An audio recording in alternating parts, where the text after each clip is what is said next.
Hello दोस्तों, स्वागत है आपका अपने चैनल एग्जाम जोन पे। तो एक बार फिर से मैं हाजिर हूँ 21 अक्टूबर 2020 के इंपॉर्टेंट इवेंट्स के साथ।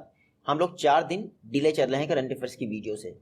कल संडे है, कल मैं 24 अक्टूबर तक की वीडियोस अपलोड कर दूंगा इस चैनल पे।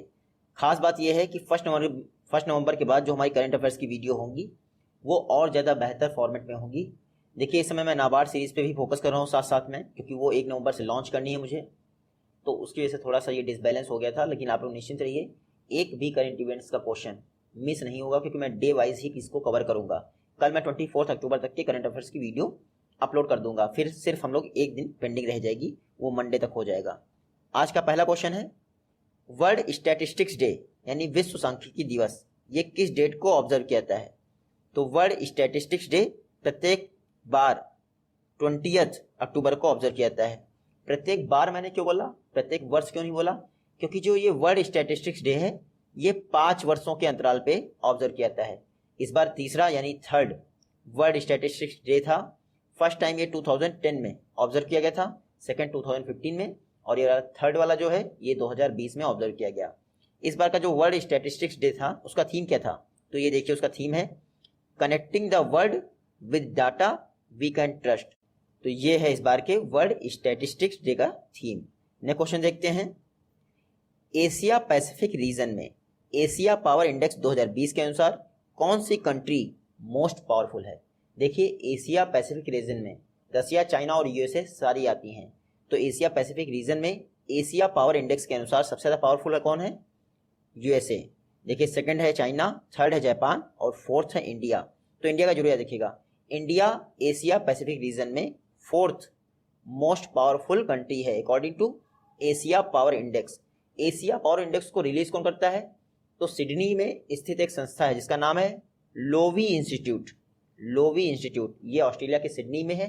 इसी के द्वारा एशिया पावर इंडेक्स रिलीज किया गया है, जिसमें India fourth most powerful country है वर्ल्ड की। आप देखिएगा, और टॉप पे कौन है? यूएसए। नेक्स्ट क्वेश्चन है, मालाबार 2020 नेवल एक्सरसाइज में कौन सी कंट्री ज्वाइन होगी? तो मालाबार नेवल एक्सरसाइज 3 देशों के बीच में होती थी, इंडिया, यूएसए, जापान। अब इस बार इसको ज्वाइन करेगा ऑस्ट्रेलिया।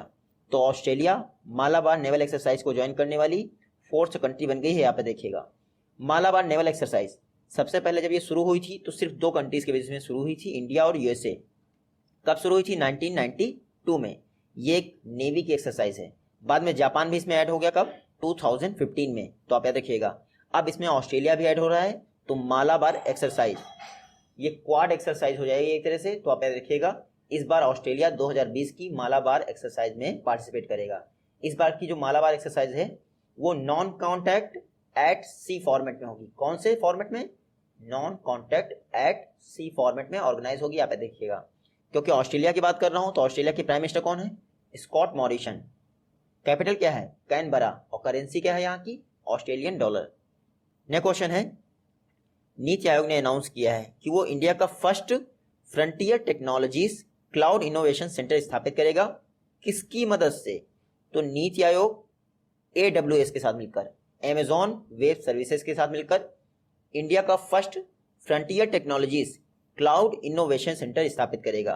तो नीति आयोग और Amazon वेब सर्विसेज ये दोनों लोग मिलकर इंडिया का first frontier technologies cloud innovation centre स्थापित करेंगे। पर्पस क्या है? जितने भी इंडिया के सोशल चैलेंजेस हैं उनका डिजिटल सॉल्यूशन कैसे प्रोवाइड किया जा सकता है, इस पर आपका ये frontier technologies cloud innovation centre काम करेगा। देखिए, जो ये frontier technologies cloud innovation centre है ये अमेजोन के AWS CIC प्रोग्राम का पार्ट है। CIC मतलब क्लाउड इनोवेशन सेंटर्स। तो AWS cloud innovation centre programme का पार्ट है हमारा frontier technologies cloud innovation centre, जिसको नीति आयोग द्वारा स्थापित किया जा रहा है अमेजोन के साथ मिलकर। नेक्स्ट क्वेश्चन है, India Oman joint commission meeting का रिसेंटली कौन सा एडिशन ऑर्गेनाइज किया गया? तो India Oman joint commission meeting का रिसेंटली 9th एडिशन ऑर्गेनाइज किया गया। कौन सा? 9th एडिशन ऑर्गेनाइज किया गया। इसमें इंडिया को किसने रिप्रेजेंट किया? तो हरदीप सिंह पुरी ने इस ज्वाइंट कमीशन मीटिंग में इंडिया को रिप्रेजेंट किया। जो हरदीप सिंह पुरी हैं उनके पास ministry of housing urban affairs का चार्ज है, साथ ही साथ मिनिस्ट्री ऑफ सिविल एविएशन का चार्ज है। इसके अलावा जो ministry of commerce and industry है उसके मिनिस्टर ऑफ स्टेट भी हैं हरदीप सिंह पुरी। इन्हीं ने India Oman joint commission meeting की 9th बैठक में इंडिया को रिप्रेजेंट किया। देखिए अगर ओमान की बात करें तो ओमान के लिए इंडिया थर्ड लार्जेस्ट इंपोर्टर है, यानी ओमान के लिए इंडिया जो 2019-20 के दौरान ओमान और इंडिया के बीच में जो ट्रेड था वो 8.5% बढ़ गया और टोटल ट्रेड कितना हो गया इंडिया ओमान के बीच में 5.93 बिलियन डॉलर। तो आप देखिएगा इंडिया और ओमान के बीच में रिसेंटली ज्वाइंट कमीशन मीटिंग हुई, 9th एडिशन था इसका। हरदीप सिंह पुरी ने इसको रिप्रेजेंट किया इंडिया को। ओमान की बात करें तो कैपिटल क्या है, मस्कट, करेंसी क्या है, रियाल। ओमान के सुल्तान कौन है, हैथम बिन तारिक अल जायद। कौन, हैथम बिन तारिक अल जायद। नेक्स्ट क्वेश्चन है आयुष्मान सहकार स्कीम किसके द्वारा लॉन्च की गई। तो आयुष्मान सहकार स्कीम को लॉन्च किया गया है नरेंद्र सिंह तोमर द्वारा। ये हमारे एग्रीकल्चर अफेयर्स मिनिस्टर हैं नरेंद्र सिंह तोमर, इन्हीं के द्वारा आयुष्मान सहकार स्कीम लॉन्च किया गया है। आयुष्मान सहकार स्कीम का मेन पर्पज है कोऑपरेटिव्स की मदद से हेल्थ इंफ्रास्ट्रक्चर क्रिएट करना। देखिए आयुष्मान सहकार स्कीम तो नरेंद्र सिंह तोमर ने लॉन्च की है, लेकिन आपसे एग्जाम में पूछें कि एनसीडीसी आयुष्मान सहकार फंड किसने लॉन्च किया है, तो 10,000 करोड़ का NCDC Ayushman Sahakar fund launch किया है श्री परसोत्तम रूपाला। जो परसोत्तम रूपाला है ये मिनिस्टर ऑफ स्टेट हैं फॉर एग्रीकल्चर मिनिस्ट्री में। ये जो 10,000 करोड़ का फंड है, इस 10,000 करोड़ के फंड को लोन के रूप में प्रोवाइड करेगा NCDC, national cooperative development corporation. इस 10,000 करोड़ के फंड की मदद से जो कोऑपरेटिव सोसाइटीज हैं उनके द्वारा हेल्थ इंफ्रास्ट्रक्चर क्रिएट किया जाएगा। तो इसीलिए आयुष्मान सहकार स्कीम लॉन्च की गई है एग्रीकल्चर मिनिस्ट्री के तहत।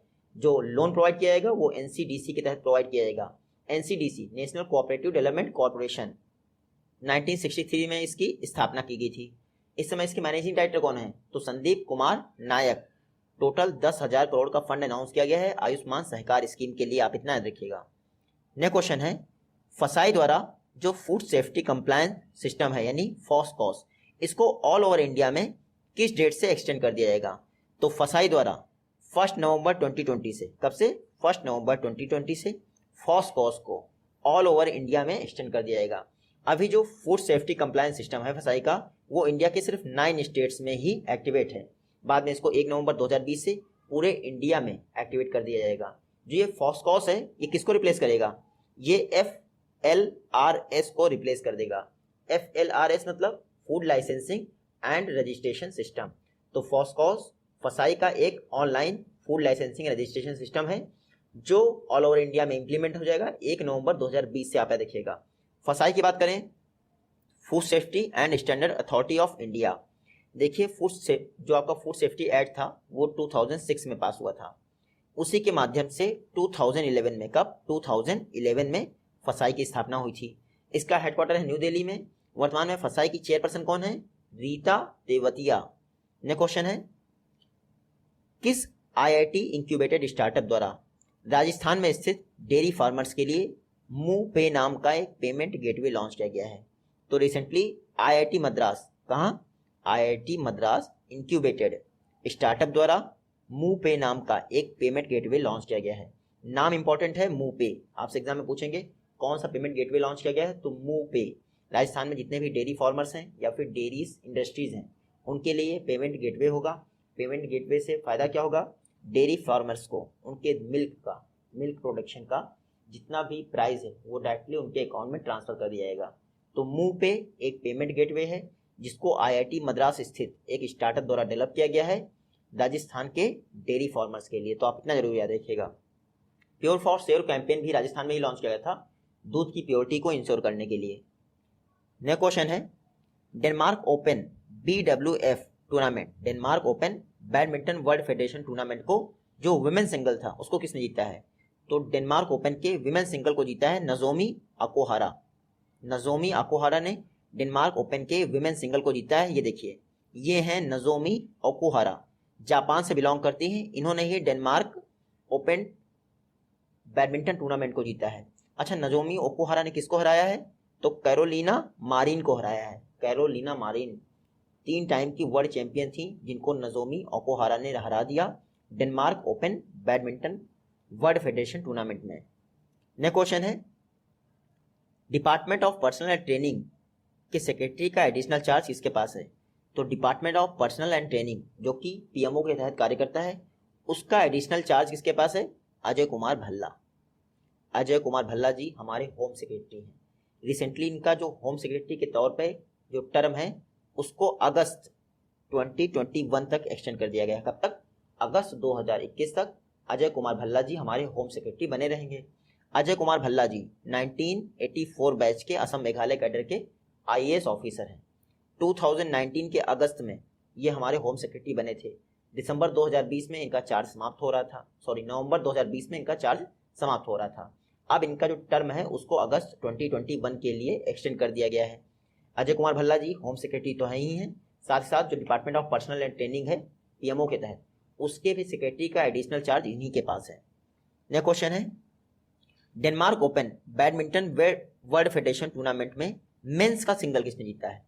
तो वुमेन्स का हमने बता दिया, नजोमी ओकुहारा ने जीता है, जापान से बिलोंग करती हैं।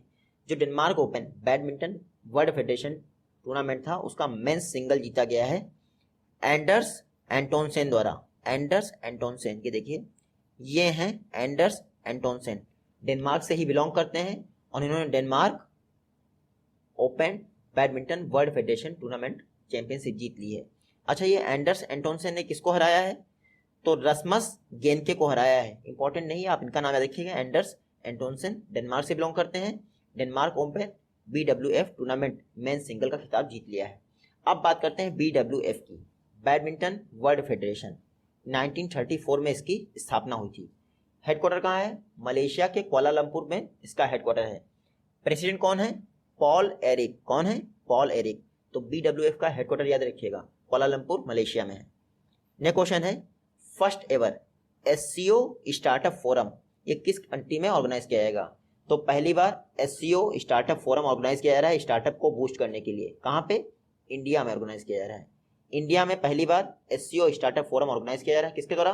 Department for promotion of industries and internal trade है, CII है, confederation of Indian industry, invest India forum है। ये सब लोग मिलकर ये SCO स्टार्टअप फोरम ऑर्गेनाइज कर रहे हैं इंडिया में। कब ऑर्गेनाइज कर रहे हैं ये भी इंपॉर्टेंट है। 27 अक्टूबर 2020 को ये SCO स्टार्टअप फोरम इंडिया में ऑर्गेनाइज किया जाएगा।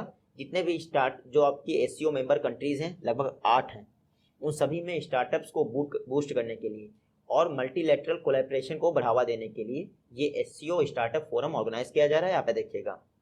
बात करेंगे SCO की, संघाई कोऑपरेशन ऑर्गेनाइजेशन। 2020 में SCO की प्रेसिडेंसी किसके पास है? रशिया के पास है। संघाई कोऑपरेशन ऑर्गेनाइजेशन स्थापना हुई थी 2001 में। इसका नाम भले ही संघाई से हो लेकिन इसका हेडक्वार्टर बीजिंग में है। टोटल मेंबर हैं इसके 8। इंडिया इसका मेंबर कब बना था? 2017 में। वर्तमान में इसके सेक्रेटरी जनरल कौन है? तो व्लादिमीर नोरोव SCO के सेक्रेटरी जनरल हैं। नेक्स्ट क्वेश्चन है, किस कंट्री ने अनाउंस किया है कि वो पलावन आइसलैंड पर 6 वर्षों के बाद क्रूड ऑयल का डिस्कवर करेगा? तो रिसेंटली फिलीपींस ने, किसने? फिलीपींस ने अनाउंस किया है कि वो पलावन आइसलैंड पर फिर से क्रूड ऑयल का डिस्कवरी करेगा, यानी खोज करेगा। चाइना की वजह से पलावन आइसलैंड पर डर की वजह से फिलीपींस नहीं जा रहा था, लेकिन अब सारी कंट्रीज साथ में आ गई हैं तो पलावन आइसलैंड पर फिलीपींस द्वारा फिर से एक बार क्रूड ऑयल का रिसर्च किया जाएगा। देखिए, रिसर्च नहीं, सर्च किया जाएगा, सॉरी। UN क्लॉज जो UN की संस्था है जिसके द्वारा आपको ये असाइनमेंट दिया जाता है कि आप यहाँ जाके क्रूड ऑयल का एक्सप्लोरेशन कर सकते हैं। UN क्लॉज मतलब United Nation convention on the law of the sea. उसने कहा था कि पलावन आइसलैंड ये फिलीपींस के स्पेशल इकोनॉमिक जोन में आता है, लेकिन फिलीपींस फिर भी यहाँ पे नहीं जा रहा था। लेकिन अब उसने डिसाइड कर लिया है कि क्रूड ऑयल सर्च करेगा पलावन आइसलैंड पर। आप याद रखिएगा, पलावन आइसलैंड फिलीपींस की टेरिटरी है। फिलीपींस की बात करें तो यहाँ देखिए मैप में, फिलीपींस कैपिटल क्या है? मनीला। करेंसी क्या है फिलीपींस की? पेसो। प्रेसिडेंट कौन है फिलीपींस के? तो रोड्रिगो दुतर्ते। नेक्स्ट क्वेश्चन है, नेशनल आइडेंटिटी डाटाबेस के लिए फेस रिकॉग्निशन सिस्टम यूज करने वाला वर्ल्ड का पहला कंट्री कौन बन गया है? तो राष्ट्रीय पहचान डाटाबेस, इसके लिए फेस रिकॉग्निशन सिस्टम यूज करने वाला वर्ल्ड का पहला कंट्री बन गया है सिंगापुर। अभी तक हम लोग देखते हैं तो रेटिना का स्कैन होता है, फिंगरप्रिंट्स का स्कैन होता है। यही 2 चीज़ें हैं जिनके आधार पे हमारा इंडिया का नेशनल डाटाबेस यानी आधार कार्ड का UAIDI स्थापित किया गया। लेकिन जो सिंगापुर है वो वर्ल्ड का पहला कंट्री हो गया है जो फेस रिकॉग्निशन के आधार पर नेशनल आइडेंटिटी डाटाबेस स्थापित करेगा। यानी आपका पूरा फेस ही स्कैन कर लेंगे और यही आपकी आइडेंटिटी हो जाएगी। आराम से कैमरे से भी इसको जो है आइडेंटिफाई किया जा सकता है। सिंगापुर के जो ये फेस रिकॉग्निशन सिस्टम है इसका नाम क्या होगा? सिंग पास। क्या? सिंग पास फेस वेरिफिकेशन सिस्टम। क्या होगा? सिंग पास फेस वेरिफिकेशन सिस्टम। सिंगापुर की बात करें तो ये है मैप में सिंगापुर। कैपिटल क्या है? Singapore city. करेंसी क्या है? Singaporean dollar. प्राइम मिनिस्टर कौन है सिंगापुर के? ली जेन लूंग। प्रेसिडेंट कौन है? हलीमा याकोब। कौन है प्रेसिडेंट? हलीमा याकोब। जो सिंगापुर है और मलेशिया है इसके बीच में ये जो है ये स्ट्रेट ऑफ जौहर है, तो आप इतना जरूर नाम याद रखिएगा। नेक्स्ट क्वेश्चन है, इंडिया ने सक्सेसफुली संत मिसाइल का टेस्टिंग किया है किस टेस्टिंग साइट से? तो रिसेंटली इंडिया ने आईटीआर चांदीपुर जो कि उड़ीसा में है वहां से संत मिसाइल का सक्सेसफुली टेस्ट किया है। सेंट का फुल फॉर्म क्या है? Stand off anti tank. क्या है full form? Stand off anti tank missile. ये देखिए हेलिना मिसाइल का अपग्रेडेड वर्जन है सेंट मिसाइल। आप यहाँ देख लीजिए, ये है SANT stand off anti tank guided missile. Helina missile का अपग्रेडेड वर्जन है जिसको डीआरडीओ ने डेवलप किया था। रिसेंटली ओडिशा के इंटीग्रेटेड टेस्ट रेंज यानी आईटीआर चांदीपुर से इसका सक्सेसफुली टेस्ट किया गया है। जो सेंट मिसाइल है इसकी रेंज है 10 किलोमीटर। देखिए सेंट मिसाइल हेलिना मिसाइल का अपग्रेडेड वर्जन है। हेलिना जो है नाग मिसाइल का एयरफोर्स के लिए बनाया गया वर्जन था। आप देखिएगा हेलिना हेलीकॉप्टर वर्जन था नाग मिसाइल का। नाग भी एंटी टैंक गाइडेड मिसाइल है आर्मी के लिए जो बनाई गई थी। तो नाग, हेलिना और फिर अब आ गया सेंट मिसाइल, ये एक दूसरे का अपग्रेडेड वर्जन है। रेंज है इसकी 10 kilometre range. Recently Chandipur Odisha में इसका सक्सेसफुली टेस्ट कर लिया गया है। बात करते हैं डीआरडीओ की, क्योंकि डीआरडीओ ने इसको डेवलप किया है। तो डीआरडीओ ने कुछ दिन पहले ही आईएनएस चेन्नई से ब्रह्मोस मिसाइल का भी सक्सेसफुली टेस्ट किया था। तो आप ये भी याद रखिएगा। डीआरडीओ की स्थापना हुई थी 1958 में। हेडक्वार्टर न्यू दिल्ली में है। वर्तमान में डीआरडीओ के चेयरपर्सन कौन है? जी सतीश रेड्डी। डीआरडीओ का मोटो क्या है? बलस मूलम विज्ञानम, strength origin is in science. Next question है, नासा द्वारा मून की सरफेस पर 4G नेटवर्क को डेवलप करने के लिए किस टेलीकॉम कंपनी को सिलेक्ट किया गया है? तो नासा ने रिसेंटली नोकिया को सिलेक्ट किया है। किसको? नोकिया को सिलेक्ट किया है, ताकि 4G सेल्यूलर नेटवर्क जो है चांद की सरफेस पर, कहाँ पे? मून की सरफेस पर डेवलप किया सके। देखिए नासा का प्लान है 2024 तक चंद्रमा की सतह पर आदमी को पहुंचाना, और नोकिया ने अनाउंस किया है कि 2022 के लास्ट तक वो मून की सरफेस पर 4G नेटवर्क को डेवलप कर देगा। तो आप देखिएगा नासा ने रिसेंटली नोकिया को हेल्प भी प्रोवाइड की है। कितनी? लगभग 14.1 मिलियन डॉलर की हेल्प प्रोवाइड की है, ताकि नोकिया नासा की सरफेस पर 4G नेटवर्क को डेवलप कर सके। तो आप देखिएगा नासा ने नोकिया को सिलेक्ट किया है चांद की सरफेस पर 4G नेटवर्क को डेवलप करने के लिए। नासा की बात करें, national aeronautics and space administration. NASA की स्थापना भी 1958 में हुई थी। हेडक्वार्टर इसका वाशिंगटन डीसी में है।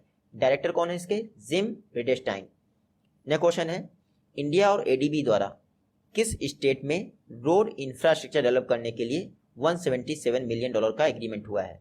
तो रिसेंटली इंडिया और एडीबी ने महाराष्ट्र में, कहाँ पे? महाराष्ट्र में 450 किलोमीटर रोड इंफ्रास्ट्रक्चर को डेवलप करने के लिए 177 मिलियन का एग्रीमेंट किया है। अब आप याद रखिएगा वैल्यू वाइज 300 मिलियन डॉलर का एग्रीमेंट हुआ है एडीबी के साथ राजस्थान में वाटर सप्लाई के लिए। 270 मिलियन डॉलर का एग्रीमेंट हुआ है एडीबी के साथ मध्य प्रदेश में बेसिक इंफ्रास्ट्रक्चर को डेवलप करने के लिए। और अब 177 मिलियन डॉलर का एग्रीमेंट हुआ है एडीबी के साथ, कहाँ पे? महाराष्ट्र में जो डिस्ट्रिक्ट रोड होती हैं, साथ ही साथ स्टेट हाईवेज होते हैं, उनके अपग्रेडेशन के लिए और उनको डेवलप करने के लिए। तो आप देखिएगा एडीबी की बात करें, एशियन डेवलपमेंट बैंक, देखिए 1966 में इसकी स्थापना हुई थी। टोटल मेंबर हैं इसके 68। एडीबी का हेडक्वार्टर है मनीला, फिलीपींस में। इसके प्रेसिडेंट कौन है? मसत्सुगु अस्कावा। कौन? मसत्सुगु अस्कावा। वाइस प्रेसिडेंट कौन बने हैं अभी? अशोक लवासा। लास्ट क्वेश्चन है, इंडियन टूरिज्म स्टैटिस्टिक्स 2020 के तहत मैक्सिमम टूरिस्ट को 2019 के दौरान किस स्टेट ने अट्रैक्ट किया है? तो मैक्सिमम टूरिस्ट गए हैं यूपी में। कहाँ गए हैं? यूपी में 2019 के दौरान मैक्सिमम टूरिस्ट गए हैं, जबकि इसके एक साल पहले तमिलनाडु में मैक्सिमम टूरिस्ट गए थे। टोटल टूरिस्ट और डोमेस्टिक टूरिस्ट दोनों सबसे ज़्यादा यूपी विजिट किए हैं, यहाँ पर देखिएगा। लेकिन अगर इंटरनेशनल टूरिस्ट की बात करें तो उसमें यूपी है 3rd नंबर पे। मोस्टली जो इंटरनेशनल टूरिस्ट होते हैं वो एमपी जैसे या तमिलनाडु जैसे प्लेस पे जाते हैं। हालांकि ये रिपोर्ट पूरी तरह से रिलीज नहीं हुई है, इसलिए इंटरनेशनल टूरिस्ट का डाटा हमारे पास नहीं है। जैसे रिलीज हो जाएगी तो मैं इंटरनेशनल टूरिस्ट भी आपको बता दूंगा। तो 2019 के दौरान सबसे ज़्यादा टूरिस्ट और सबसे ज़्यादा डोमेस्टिक टूरिस्ट दोनों यूपी ही गए हैं। देखिए वर्ल्ड टूरिज्म इंडेक्स जो 2019 था, वर्ल्ड टूरिज्म इंडेक्स, उसमें इंडिया की रैंक क्या थी? 34th थी। तो टूरिज्म इस समय बेहतर हो रहा है।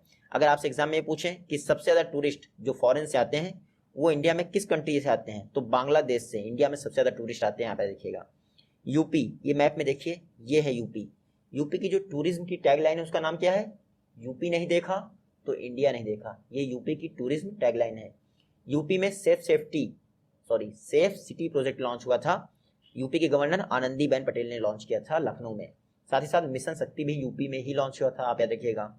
और यूपी के सीएम कौन है? योगी आदित्यनाथ। गवर्नर मैंने बता दिया आपको, आनंदीबेन पटेल। ये आज की वीडियो से क्वेश्चन है। आई होप कि आप इन दोनों का जवाब दे पाएंगे। जल्दी मिलते हैं आपसे अपनी नेक्स्ट वीडियो में, तब तक के लिए टेक केयर, गुड बाय, जय हिंद।